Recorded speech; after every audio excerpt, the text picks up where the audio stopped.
668년 고구려가 멸망했습니다. 700년을 이어온 동북아시아 최강의 제국이 단 하루아침에 무너졌습니다.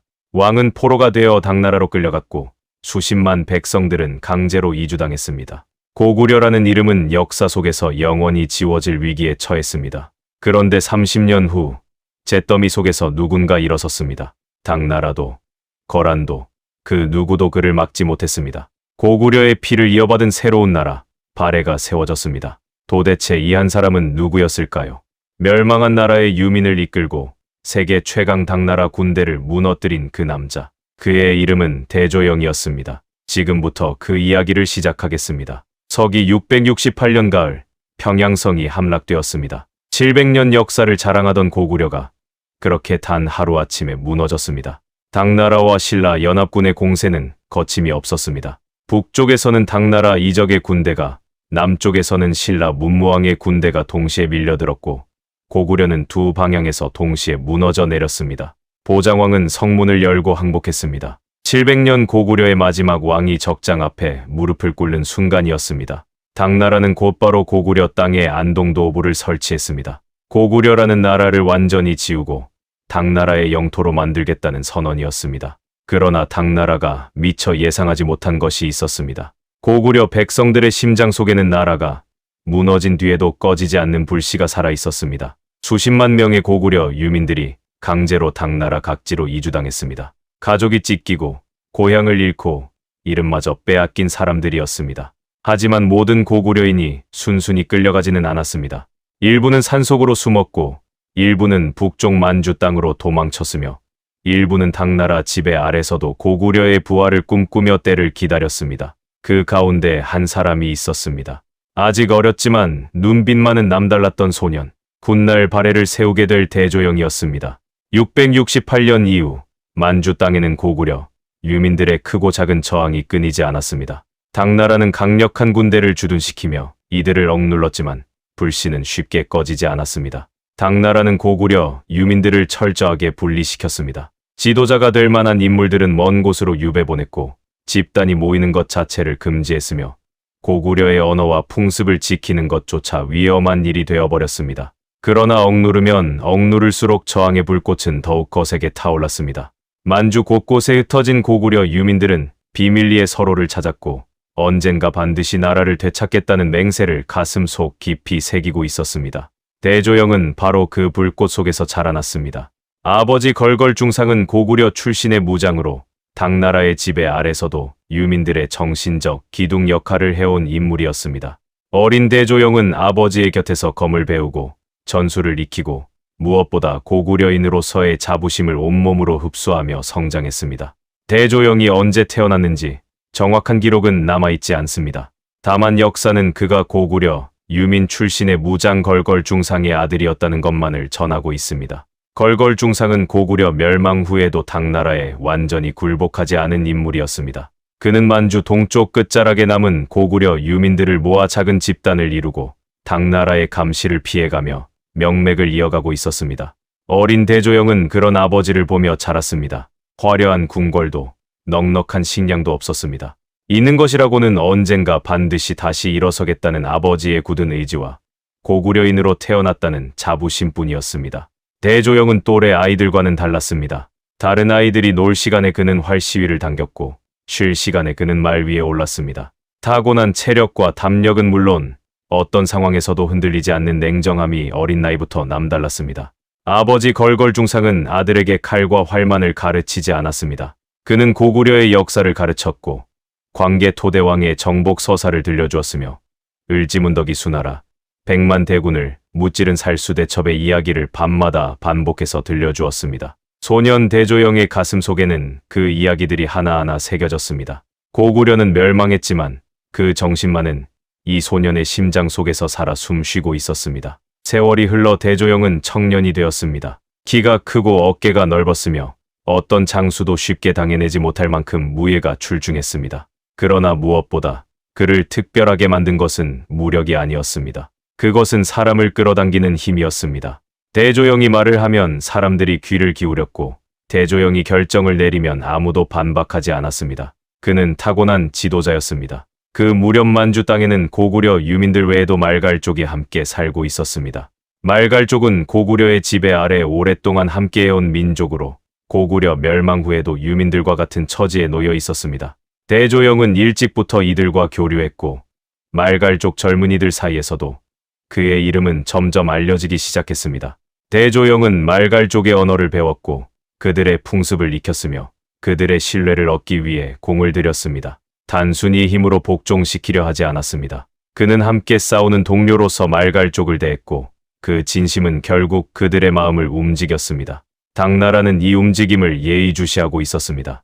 고구려 유민 출신의 젊은 무장이 말갈족과 연대하고 있다는 소식은 당나라 안동도호부에 보고되었고 당나라 관리들은 이 청년을 위험인물로 분류하기 시작했습니다. 하지만 대조영은 이미 멈출 수 없는 사람이 되어가고 있었습니다. 아버지 걸걸중상의 그늘에서 벗어나 이제는 스스로 유민들의 희망이 되어가고 있었습니다. 고구려의 부활.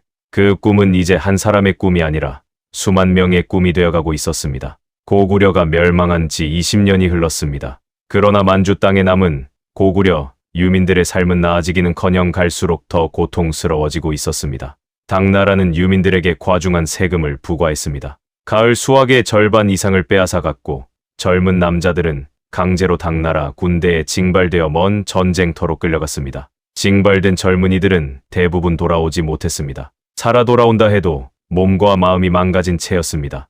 마을마다 아들을 잃은 어머니들의 통곡 소리가 끊이지 않았습니다. 분노는 서서히 쌓여갔습니다. 참을 수 있는 한계가 있었습니다.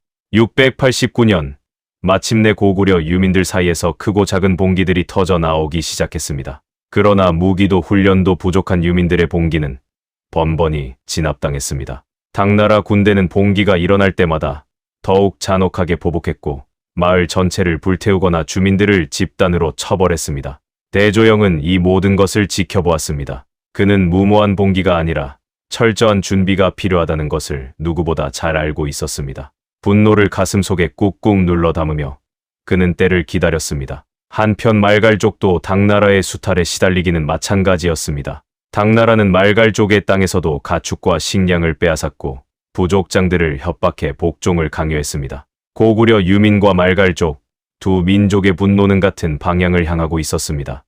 대조영은 이 기회를 놓치지 않았습니다. 그는 말갈족 부족장들을 찾아가 직접 설득했습니다.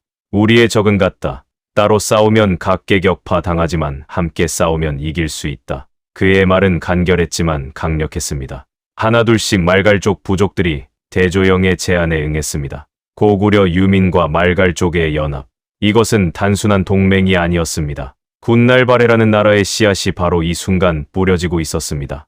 당나라는 이 움직임을 보고만 있지 않았습니다. 고구려 유민과 말갈족이 손을 잡았다는 소식은 즉각 안동도호부에 보고되었고 당나라는 이 연합 세력을 반드시 분쇄해야 한다는 결론을 내렸습니다. 대조영을 향한 당나라의 칼날이 서서히 다가오고 있었습니다.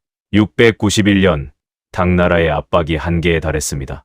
안동도호부는 대조영의 아버지 걸걸중상과 말갈족 수장 걸사비우를 당나라 조정으로 압송하라는 명령을 내렸습니다. 지도자를 빼앗아 연합 세력의 뿌리를 끊어버리려는 계략이었습니다. 걸걸중상과 걸사비우는 이 명령을 거부했습니다. 순순히 끌려가는 순간 모든 것이 끝난다는 것을 알고 있었습니다. 거부는 곧 반란이었고 반란은 곧 당나라 대군의 출동을 의미했습니다. 당나라는 즉각 대규모 군대를 파견했습니다. 수만 명의 당나라 군대가 만주 땅을 향해 진격해왔습니다. 유민들의 작은 연합 세력으로는 정면 대결이 불가능했습니다. 살 길은 하나뿐이었습니다. 도망치는 것이었습니다. 대조영은 즉각 결단을 내렸습니다. 싸우지 않는다. 먼저 살아남는다. 그리고 반드시 돌아온다. 그는 수만 명의 고구려, 유민과 말갈족을 이끌고 동쪽으로 탈출을 시작했습니다. 탈출 행렬은 처절했습니다. 노인들은 걷다가 쓰러졌고 아이들은 울음을 참으며 어머니 등에 엎였습니다. 한겨울 만주의 혹한 속에서 사람들은 하나둘씩 쓰러져 갔습니다. 그러나 멈출 수 없었습니다. 멈추는 순간 당나라 군대의 칼날이 기다리고 있었습니다. 설상가상으로 탈출 도중 아버지 걸걸중상이 쓰러졌습니다. 오랜 세월 유민들을 이끌어온 노장의 몸은 이미 한계에 달해 있었습니다. 대조영은 아버지를 부축하며 계속 전진했지만 걸걸중상은 끝내 눈을 감았습니다. 아버지를 잃은 슬픔을 느낄 겨를도 없었습니다. 대조영은 눈물을 닦고 일어섰습니다. 이제 수만 명의 목숨이 오직 그 한 사람의 판단에 달려 있었습니다. 슬픔은 나중에 해도 된다. 지금은 살아남아야 한다. 당나라 추격군은 빠르게 간격을 좁혀오고 있었습니다. 선봉대는 이미 탈출 행렬의 후미를 따라잡기 직전이었습니다. 대조영은 지형을 살폈습니다. 동쪽으로 계속하면 천물령이 나옵니다. 험준한 산길. 그것이 유일한 희망이었습니다. 천물령. 그 이름이 역사에 새겨지는 순간이 다가오고 있었습니다. 대조영은 수만 명의 사람들을 이끌고 그 험준한 산길로 들어섰습니다. 그리고 그곳에서 역사를 바꿀 한판의 승부를 준비하기 시작했습니다. 천물령으로 들어서는 길은 좁고 험했습니다. 양쪽으로 깎아지른 절벽이 솟아 있었고 좁은 산길은 한 번에 몇 명밖에 지나갈 수 없을 만큼 비좁았습니다. 일반적인 전술로는 대군을 운용하기 어려운 지형이었습니다. 그러나 대조영의 눈에는 이 험준한 지형이 오히려 기회로 보였습니다. 대조영은 즉각 전술을 구상했습니다. 수만 명의 민간인을 먼저 산길 너머로 보내고 정예 전사들을 산길 입구 양쪽 절벽 위에 매복시키는 것이었습니다. 당나라 추격군이 좁은 산길로 들어서는 순간 위에서 일제히 공격을 퍼붓는다. 병력의 열세를 지형으로 뒤집는 전술이었습니다. 한편 당나라 추격군 선봉대를 이끄는 것은 이해고였습니다. 그는 당나라의 노련한 장수로 수많은 전투를 경험한 베테랑이었습니다. 그러나 그 역시 천물령의 지형이 품고 있는 위험을 미처 파악하지 못했습니다. 아니, 파악하려 하지 않았습니다. 상대는 고작 도망치는 유민들이라고 생각했기 때문입니다. 대조영은 절벽 위에서 당나라 군대가 산길로 들어오는 것을 조용히 지켜보았습니다. 심장이 뛰었지만 손은 떨리지 않았습니다. 그는 이미 결정을 내린 사람이었습니다. 이기거나 죽거나 물러설 곳은 없었습니다. 당나라 선봉대가 완전히 산길 안으로 들어섰습니다. 대조영의 손이 천천히 내려왔습니다. 그 순간이었습니다. 화살이 쏟아졌습니다. 절벽 위에서 동시에 날아든 수천 발의 화살이 좁은 산길을 가득 메웠습니다. 당나라 선봉대는 순식간에 혼란에 빠졌습니다. 좁은 산길은 순식간에 아수라장이 되었습니다. 대열을 갖출 공간도 방패를 펼칠 여유도 없었습니다. 당나라 기병들은 말을 돌리려 했지만 좁은 길에서 말들이 서로 엉키며 더 큰 혼란이 벌어졌습니다. 대조영은 절벽 위에서 이 모든 것을 지켜보다가 정확한 순간을 골랐습니다. 그는 직접 칼을 들고 절벽을 내려가기 시작했습니다. 매복 공격으로 흔들어 놓은 적을 이제 정면으로 무너뜨릴 시간이었습니다. 대조영이 전선에 나타나는 순간 아군의 사기는 폭발했습니다. 지도자가 직접 선두에서 싸운다는 것은 병사들에게 어떤 말보다 강력한 메시지였습니다. 고구려 유민과 말갈 쪽 전사들이 함성을 지르며 산길로 쏟아져 내려왔습니다. 당나라 선봉대는 버티지 못했습니다. 위에서는 화살이 쏟아지고 앞에서는 대조영이 이끄는 전사들이 밀려들었습니다. 퇴로는 이미 혼란으로 막혀 있었습니다. 당나라 병사들은 무기를 버리고 도망치기 시작했습니다. 당나라 장수 이해고는 필사적으로 대열을 수습하려 했습니다. 그러나 이미 걷잡을 수 없었습니다. 천하의 당나라 군대가 고작 유민들에게 무너지고 있었습니다. 이해고는 결국 퇴각 명령을 내렸습니다. 천물령 전투의 승리였습니다. 세계 최강 당나라 군대를 상대로 고구려, 유민과 말갈 쪽 연합이 완벽한 승리를 거둔 것이었습니다. 산길에는 당나라 병사들이 버리고 간 무기와 갑옷이 가득했습니다. 대조영은 승리의 함성 속에서도 냉정함을 잃지 않았습니다.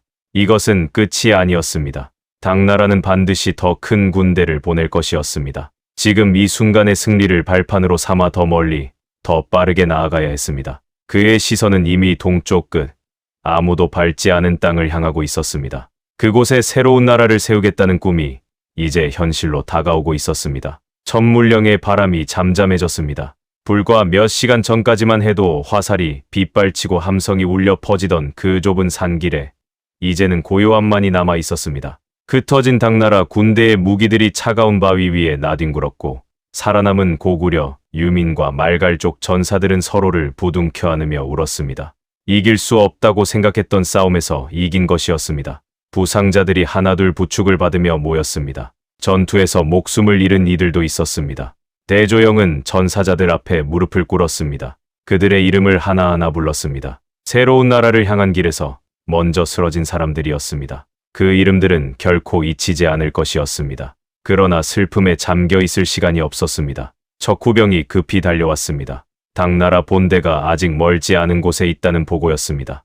이해고가 패퇴한 선봉대를 수습하고 재정비하고 있다는 것이었습니다. 대조영은 즉각 자리에서 일어났습니다.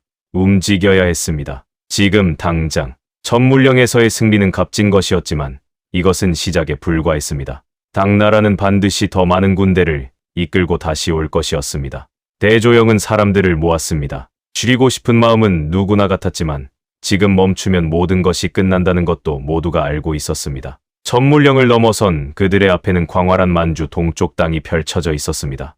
아직 당나라의 손이 완전히 닿지 않은 땅, 고구려의 후예들이 새로운 역사를 쓸 수 있는 땅이었습니다. 대조영은 말을 멈추고 그 광활한 대지를 바라보았습니다. 가슴 속에서 무언가가 뜨겁게 타오르기 시작했습니다. 천물령 전투의 승리 소식은 빠르게 퍼져나갔습니다. 당나라 군대를 상대로 유민들이 이겼다는 소식은 만주 곳곳에 흩어져 있던 고구려 유민들과 말갈족 부족들에게 전해졌고 그들의 가슴 속에서 꺼져가던 불씨를 다시 살려놓았습니다. 대조영에게 사람들이 몰려들기 시작했습니다. 당나라의 지배 아래 숨죽이며 살던 고구려 유민들이 하나둘씩 그의 깃발 아래 모여들었고 멀리 떨어진 말갈족 부족들도 연락을 보내왔습니다. 천물령의 승리는 단순한 전투의 승리가 아니었습니다. 그것은 희망이 살아있다는 증거였습니다. 한편 당나라 조정은 천물령 패배 소식에 크게 동요했습니다. 이해고의 패전 보고가 장안에 전해지자 황제는 진노했고 조정 신하들 사이에서는 고구려 유민 문제를 어떻게 처리할 것인가를 두고 격론이 벌어졌습니다. 당나라는 즉각 거란에 손을 내밀었습니다. 거란족을 앞세워 대조영 세력을 압박하려는 계략이었습니다. 그런데 예상치 못한 일이 벌어졌습니다. 거란이 당나라의 명령을 거부한 것이었습니다. 오히려 거란의 이진충이 반란을 일으켜 당나라를 공격하기 시작했습니다. 이것이 바로 결정적인 반전이었습니다. 당나라가 대조영을 잡으려 거란을 이용하려 했는데 거란이 오히려 당나라를 공격하면서 당나라는 두 방향에서 동시에 위기에 처하게 된 것이었습니다. 대조영을 추격할 여력이 사라져 버렸습니다. 대조영은 이 소식을 듣고 즉각 상황을 파악했습니다. 하늘이 준 기회였습니다. 당나라가 거란 반란 진압에 집중하는 동안 그는 더 동쪽으로 이동해 새로운 근거지를 마련할 수 있었습니다. 그는 지체 없이 움직였습니다. 대조영이 이끄는 집단은 동모산을 향해 진군했습니다. 동모산은 험준한 산악 지형으로 둘러싸인 천연 요새였습니다. 방어하기에 유리하고 농사를 지을 수 있는 평지도 있었으며 무엇보다 당나라의 즉각적인 공격 범위에서 벗어난 곳이었습니다. 동모산에 도착한 대조영은 즉각 성을 쌓기 시작했습니다. 남자들은 돌을 날랐고 여자들은 식량을 비축했으며 아이들조차 작은 손으로 흙을 날랐습니다. 모두가 하나의 목표를 향해 움직였습니다. 새로운 나라의 터전을 만드는 것이었습니다. 돌 하나하나가 쌓일 때마다 성벽의 기초가 모습을 갖춰가던 무렵 대조영은 내부 조직을 다듬기 시작했습니다. 새로운 나라의 꿈이 형태를 갖춰갔습니다. 고구려가 멸망한 지 25년.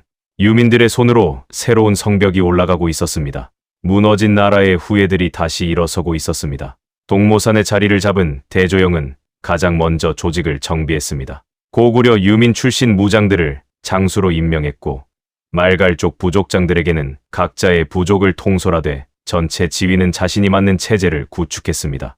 오합지졸이었던 집단이 하나의 군사 조직으로 탈바꿈하기 시작했습니다. 훈련도 시작되었습니다. 농부였던 남자들이 창을 잡았고 사냥꾼이었던 말갈족 청년들이 기병 대열을 갖추었습니다. 처음에는 엉성했습니다. 대열도 맞지 않았고 신호 체계도 혼란스러웠습니다. 그러나 대조영은 포기하지 않았습니다. 하루하루 훈련을 거듭하며 이들을 진짜 군대로 만들어 나갔습니다. 식량 문제도 해결해야 했습니다. 수만 명이 먹고 살 수 있는 농지를 개간해야 했고 겨울을 나기 위한 식량을 비축해야 했습니다. 여성들이 앞장섰습니다. 그들은 척박한 만주 땅을 일구었고 씨앗을 뿌렸으며 아이들을 돌보면서도 공동체의 살림을 꾸려나갔습니다. 그렇게 1년이 흘렀습니다. 동모산의 작은 집단은 어느새 하나의 국가에 가까운 모습을 갖추기 시작했습니다. 성벽이 올라갔고 군대가 정비되었으며 농지에서는 수확이 이루어졌습니다. 고구려의 후예들이 만주 동쪽 끝에서 새로운 뿌리를 내리고 있었습니다. 698년 마침내 그 날이 왔습니다. 고구려가 멸망한 지 꼭 30년이 되던 해였습니다. 대조영은 동모산에 모인 고구려 유민과 말갈족 수장들 앞에 섰습니다. 모두가 알고 있었습니다. 오늘이 바로 그 날이라는 것을.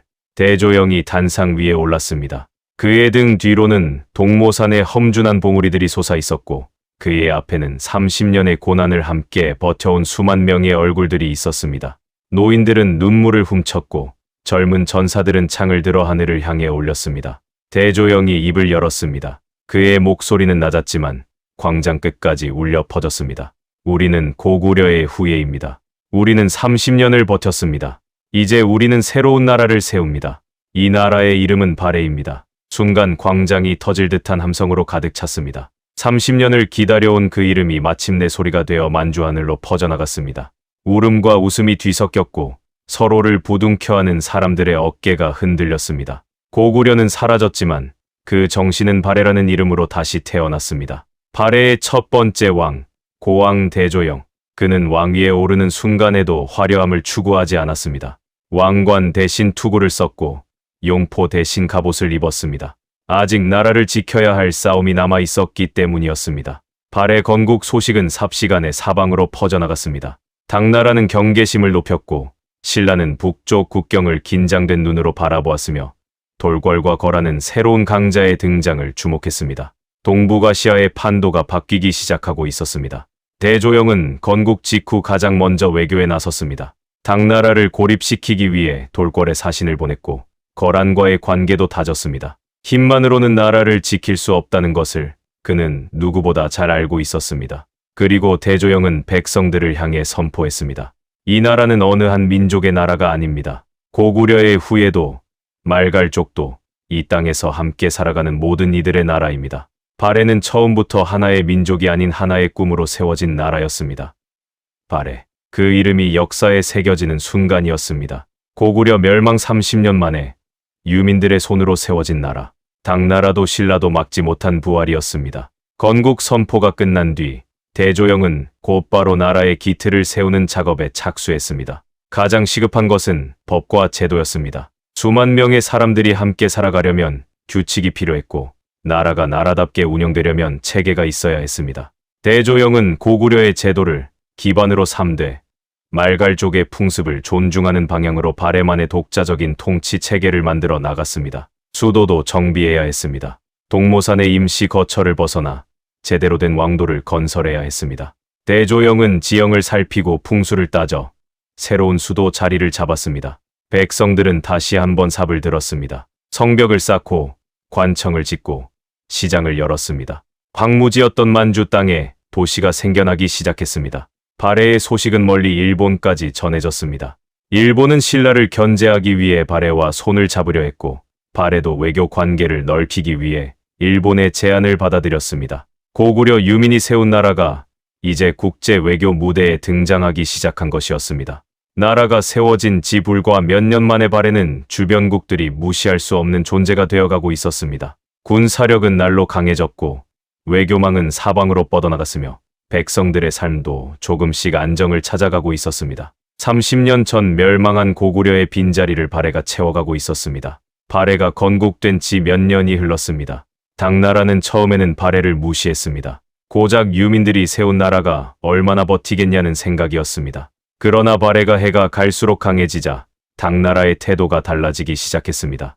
당나라는 선택의 기로에 섰습니다. 군사력으로 발해를 짓밟을 것인가? 아니면 외교적으로 포섭할 것인가? 당나라 조정 안에서 경론이 벌어졌습니다. 강경파는 즉각 원정을 주장했고 온건파는 발해를 인정하고 조공 관계로 묶어두자고 주장했습니다. 결국 당나라는 외교를 선택했습니다. 발해를 군사적으로 꺾기에는 거란 반란 이후 국력이 소모된 상태였고 북쪽과 서쪽에도 신경 써야 할 위협들이 산재해 있었습니다. 713년 당나라는 대조영에게 발해군왕이라는 칭호를 내리며 공식적으로 발해를 인정했습니다. 그러나 대조영은 당나라의 인정에 기뻐하면서도 경계를 늦추지 않았습니다. 당나라가 발해를 인정한 것은 진심이 아니었습니다. 지금 당장 힘이 부족하니 시간을 버는 것일 뿐 기회가 생기면 언제든 발해를 압박할 것이라는 것을 그는 알고 있었습니다. 대조영은 당나라와의 관계를 유지하면서도 독자적인 외교망을 계속 넓혀나갔습니다. 돌궐과의 동맹을 강화했고 거란과의 관계도 다졌으며 일본과의 교역로도 열었습니다. 어느 한 나라에 의존하지 않는 균형 외교였습니다. 한편 신라와의 관계는 복잡했습니다. 신라는 당나라와 손잡고 고구려를 멸망시킨 나라였습니다. 발해 입장에서는 원수나 다름없는 나라였지만 현실적으로 적대 관계를 유지하기에는 부담이 컸습니다. 대조영은 신라와 직접적인 충돌을 피하면서도 경계를 늦추지 않는 절묘한 줄타기를 이어갔습니다. 발해의 외교는 점점 정교해졌습니다. 단순히 강한 나라에 복종하는 것이 아니라 주변 강대국들 사이에서 발해의 이익을 최대한 지키는 방향으로 움직였습니다. 대조영은 칼을 든 장수였지만 동시에 치밀한 외교가이기도 했습니다. 그리고 대조영은 외교만큼 내치에도 힘을 쏟았습니다. 백성들이 편안해야 나라가 강해진다는 것을 그는 누구보다 잘 알고 있었습니다. 세금을 줄이고 농지를 늘리고 억울한 백성들의 소리에 귀를 기울였습니다. 발해는 단순한 군사 국가가 아니라 백성들이 살고 싶은 나라를 지향하고 있었습니다. 발해는 이제 동북아시아에서 무시할 수 없는 나라가 되어 있었습니다. 건국한 지 20년도 채 되지 않아 발해는 당나라, 신라, 돌궐, 거란, 일본 모두와 외교 관계를 맺은 당당한 독립국가로 우뚝 서 있었습니다. 발해가 건국된 지 몇 년이 흘렀습니다. 당나라는 처음에는 발해를 무시했습니다. 고작 유민들이 세운 나라가 얼마나 버티겠냐는 생각이었습니다. 그러나 발해가 해가 갈수록 강해지자 당나라의 태도가 달라지기 시작했습니다. 그러나 대조영은 당나라의 인정에 기뻐하면서도 경계를 늦추지 않았습니다. 당나라가 발해를 인정한 것은 진심이 아니었습니다. 지금 당장 힘이 부족하니 시간을 버는 것일 뿐 기회가 생기면 언제든 발해를 압박할 것이라는 것을 그는 알고 있었습니다. 대조영은 외교 관계를 넓히는 동시에 군사력 강화를 멈추지 않았습니다. 평화로운 시기야말로 전쟁을 준비할 때라는 것을 그는 경험으로 알고 있었습니다. 발해의 군대는 해마다 규모가 커졌고 무기와 훈련 수준도 날로 향상되었습니다. 주변국들은 발해의 군사력이 강해지는 것을 보며 함부로 손댈 수 없다는 것을 인식하기 시작했습니다. 발해의 문화도 꽃피기 시작했습니다. 고구려의 예술과 말갈족의 전통이 뒤섞이며 발해만의 독특한 문화가 형성되었습니다. 왕궁에서는 고구려 양식의 벽화가 그려졌고 시장에서는 말갈족의 공예품과 고구려 유민들의 도자기가 함께 거래되었습니다. 두 민족이 하나의 나라 안에서 서로의 문화를 나누고 있었습니다. 대조영은 교육에도 힘을 쏟았습니다. 고구려의 후예들이 자신들의 역사를 잊지 않도록 젊은이들을 가르쳤고 말갈족 청년들에게도 문자와 학문을 가르쳤습니다. 칼만으로 나라를 지킬 수 없다는 것을 그는 알고 있었습니다. 강한 나라는 강한 사람들로 이루어지고 강한 사람은 배움에서 나온다고 그는 믿었습니다. 대조영이 발해를 세운 지 10년이 넘어가고 있었습니다. 나라의 뼈대는 잡혔지만 진정한 강국이 되려면 아직 갈 길이 멀었습니다. 대조영은 멈추지 않았습니다. 나라를 세우는 것보다 나라를 유지하고 발전시키는 것이 더 어렵다는 것을 그는 누구보다 잘 알고 있었습니다. 대조영은 영토 확장에도 나섰습니다. 동쪽으로는 연해주 방면으로 세력을 뻗었고 북쪽으로는 말갈족 여러 부족들을 발해의 울타리 안으로 끌어들였습니다. 무력으로 정복하기보다는 회유와 포섭을 먼저 썼고 실패했을 때만 군사력을 동원했습니다. 대조영식 팽창이었습니다. 발해의 도로망도 정비되었습니다. 수도에서 각 지방을 잇는 도로를 닦았고 중요한 거점마다 역참을 설치했습니다. 정보가 빠르게 오가고 군대가 신속하게 이동할 수 있는 체계를 갖추었습니다. 나라의 혈관이 뚫리기 시작했습니다. 철 생산도 늘렸습니다. 발해 땅에는 철광석이 풍부했고 대조영은 이를 적극적으로 활용했습니다. 더 많은 무기를 만들었고 더 튼튼한 농기구를 백성들에게 보급했습니다. 칼도 삽도 같은 쇠로 만들어진다는 것을 대조영은 알고 있었습니다. 강한 군대와 풍요로운 농업은 하나로 이어져 있었습니다. 바다로도 눈을 돌렸습니다. 발해는 동해를 통해 일본과 교역했고 서쪽으로는 당나라와 물자를 교환했습니다. 발해의 모피와 말, 인삼이 배에 실려 나갔고 비단과 도자기, 서적이 들어왔습니다. 나라가 열리기 시작했습니다. 대조영은 후계자 교육에도 심혈을 기울였습니다. 자신이 갑자기 세상을 떠나더라도 발해가 흔들리지 않으려면 다음 왕이 준비되어 있어야 했습니다. 그는 아들 대무해를 직접 데리고 다니며 정치와 군사, 외교를 가르쳤습니다. 나라는 한 사람이 아니라 이어지는 사람들로 만들어진다는 것을 그는 알고 있었습니다. 세월이 흐르면서 발해는 점점 고구려의 영광을 되살리는 나라로 자리를 잡아가고 있었습니다. 스스로를 고구려의 계승자로 선포했고 고구려의 문화와 전통을 계승하는 의례를 국가 행사로 치렀습니다. 멸망한 나라의 정신이 새로운 나라의 몸 안에서 다시 살아 숨쉬고 있었습니다. 대조영의 발해는 이제 단순한 유민 집단이 아니었습니다. 동북아시아의 강자로, 고구려의 정통 후계자로, 그리고 수만 명의 백성들이 삶을 꾸려가는 진정한 나라로 우뚝 서 있었습니다. 30년 전 잿더미 위에서 시작된 꿈이 현실이 되어 있었습니다. 대조영이 발해를 세운 지 10년이 넘어가고 있었습니다. 나라의 뼈대는 잡혔지만 진정한 강국이 되려면 아직 갈 길이 멀었습니다. 대조영은 멈추지 않았습니다. 나라를 세우는 것보다 나라를 유지하고 발전시키는 것이 더 어렵다는 것을 그는 누구보다 잘 알고 있었습니다. 대조영의 발해는 이제 단순한 유민 집단이 아니었습니다. 동북아시아의 강자로, 고구려의 정통 후계자로, 그리고 수만 명의 백성들이 삶을 꾸려가는 진정한 나라로 우뚝 서 있었습니다. 30년 전 잿더미 위에서 시작된 꿈이 현실이 되어 있었습니다. 대조영은 법 체계도 정비했습니다. 초창기에는 관습과 장수의 명령으로 나라가 굴러갔지만 나라가 커질수록 체계적인 법이 필요했습니다. 고구려의 법을 기반으로 발해만의 법전을 만들었고 귀족이든 평민이든 같은 법 앞에 세웠습니다.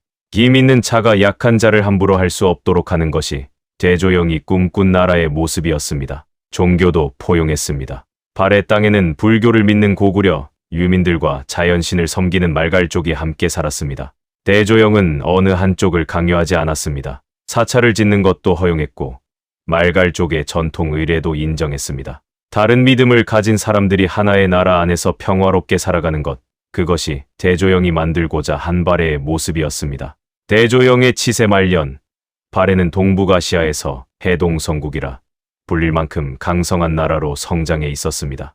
해동성국, 바다 동쪽에 번성한 나라라는 뜻이었습니다. 고구려 멸망의 잿더미에서 시작한 나라가 이제는 주변국들이 부러워하는 강국이 되어 있었습니다. 719년, 대조영이 세상을 떠났습니다. 그가 발해를 세운 지 21년이 되던 해였습니다. 정확한 사인은 기록에 남아있지 않습니다. 다만 역사는 그가 재위 내내 단 한 번도 칼을 내려놓지 않았던 사람이었다고 전합니다. 그의 죽음 앞에서 발해의 백성들은 통곡했습니다. 고구려 유민들은 아버지를 잃었다고 울었고 말갈족 전사들은 가장 믿었던 지도자를 잃었다고 땅을 쳤습니다. 외국의 사신들조차 그의 죽음을 애도했습니다. 한 사람의 죽음이 이토록 많은 사람들의 가슴을 흔든다는 것은 그가 살아있는 동안 얼마나 많은 사람들의 삶에 깊이 새겨진 존재였는지를 말해주고 있었습니다.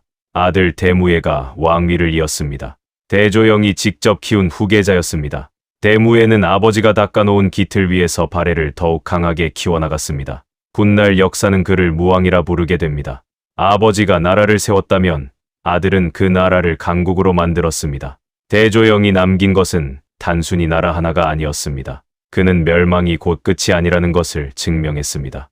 나라가 무너져도 사람이 남아있으면, 그 사람들이 뜻을 잃지 않으면 언제든 다시 일어설 수 있다는 것을 몸으로 보여주었습니다. 그는 또한 서로 다른 민족이 하나의 꿈으로 뭉칠 수 있다는 것을 보여주었습니다. 고구려 유민과 말갈족은 원래 다른 언어를 쓰고 다른 신을 섬기는 사람들이었습니다. 그러나 대조영의 발해 아래서 그들은 하나의 나라 사람이 되었습니다. 다름을 억누르지 않고 다름을 품어 하나가 된 나라. 그것이 발해였습니다. 발해는 대조영이 세상을 떠난 뒤에도 200년 넘게 이어졌습니다. 926년 거란에 의해 멸망할 때까지 발해는 동북아시아의 강국으로 존재했습니다. 그 200년의 역사 뒤에는 대조영이라는 한 사람의 30년 싸움이 있었습니다.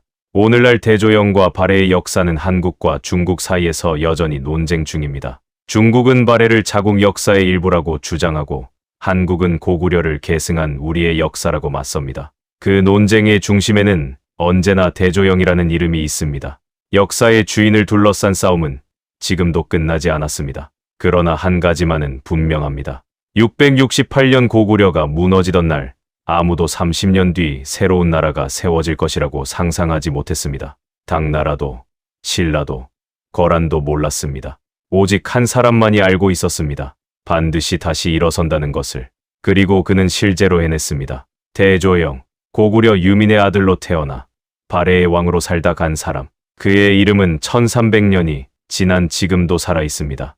대조영의 이야기는 단순한 영웅담이 아닙니다. 그것은 한 시대가 무너질 때 인간이 어떻게 반응하는가에 대한 이야기입니다. 도망칠 수도 있었습니다. 포기할 수도 있었습니다. 당나라에 완전히 굴복해 편안한 삶을 택할 수도 있었습니다. 그러나 그는 그러지 않았습니다. 가장 어두운 순간에 가장 높은 곳을 바라본 사람이었습니다. 역사는 대조영을 해동 성국의 창건자로 기록합니다. 고구려의 후예가 세운 나라, 발해. 그 나라가 200년을 이어올 수 있었던 것은 처음 그 나라를 세운 사람의 뿌리가 그만큼 깊었기 때문이었습니다. 뿌리 깊은 나무는 바람에 흔들리지 않는다고 했습니다. 대조영이 심은 뿌리는 200년의 바람을 견뎌냈습니다. 그리고 지금 이 순간에도 대조영의 이야기는 우리에게 말을 건넵니다. 무너졌을 때 어떻게 할 것인가? 모든 것을 잃었을 때 무엇을 붙잡을 것인가? 1300년 전 만주 벌판에서 한 사람이 내린 선택이 오늘을 살아가는 우리에게도 여전히 살아있는 질문으로 남아 있습니다. 668년 잿더미에서 시작해 698년 새로운 나라를 세우기까지 대조영은 단 한 번도 포기하지 않았습니다. 아버지를 잃었을 때도, 당나라 대군이 뒤를 쫓을 때도, 수만 명의 목숨이 자신의 어깨 위에 얹혔을 때도 그가 우리에게 남긴 것은 나라의 이름이 아닙니다. 가장 어두운 순간에도 앞을 향해 걸어간 한 사람의 발자국입니다. 오늘 영상 끝까지 함께 해주셔서 진심으로 감사드립니다. 이 영상이 마음에 남으셨다면 좋아요 한번 눌러주세요. 구독과 알림 설정까지 해주시면 다음에 찾아올 역사 속 인물의 이야기를 가장 먼저 만나실 수 있습니다. 지금까지 역사 이별들이었습니다.